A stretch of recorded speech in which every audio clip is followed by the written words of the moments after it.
understanding of the climate system response.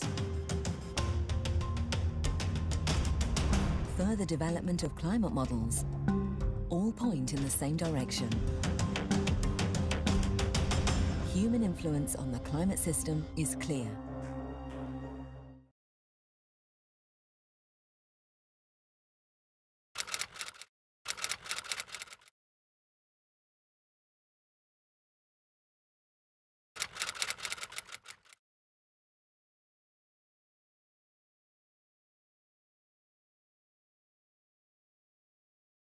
Dernières années, on bat beaucoup plus souvent des records de chaleur que des records de froid, ce qui traduit bien l'arrivée du réchauffement climatique. On a des chaleurs tardives, un petit peu comme en cette fin septembre cette année, qui sont plus fréquentes qu'elles ne l'étaient par le passé, à des valeurs plus élevées également.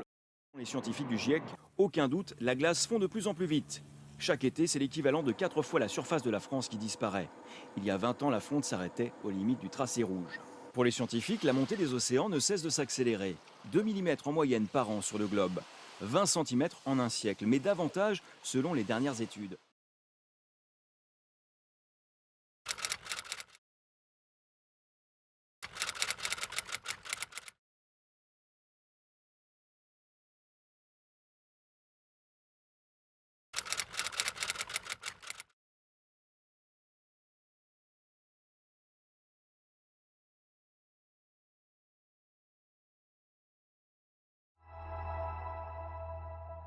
Mais aussi le niveau de la mer s'élève de 3 mm par an.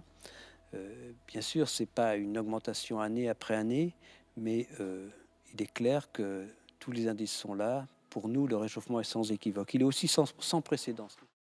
Cette eau, elle gonfle les océans. Mais sur nos côtes, est-ce visible? Oui, disent les riverains. La mer gagne sur le littoral.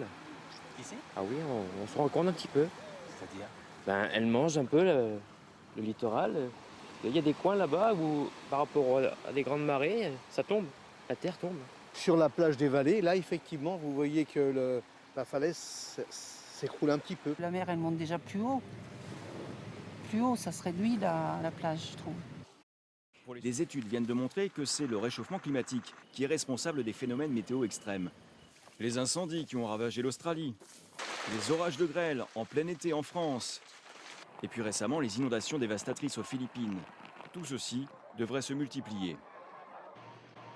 Autant de catastrophes climatiques qui, d'après ce géographe, sont en constante augmentation depuis 30 ans.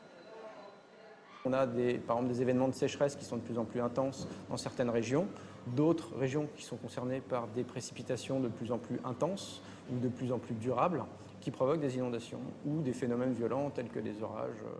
D'après de très nombreux scientifiques, c'est le changement global du climat dû aux activités humaines qui provoquerait certaines de ces catastrophes.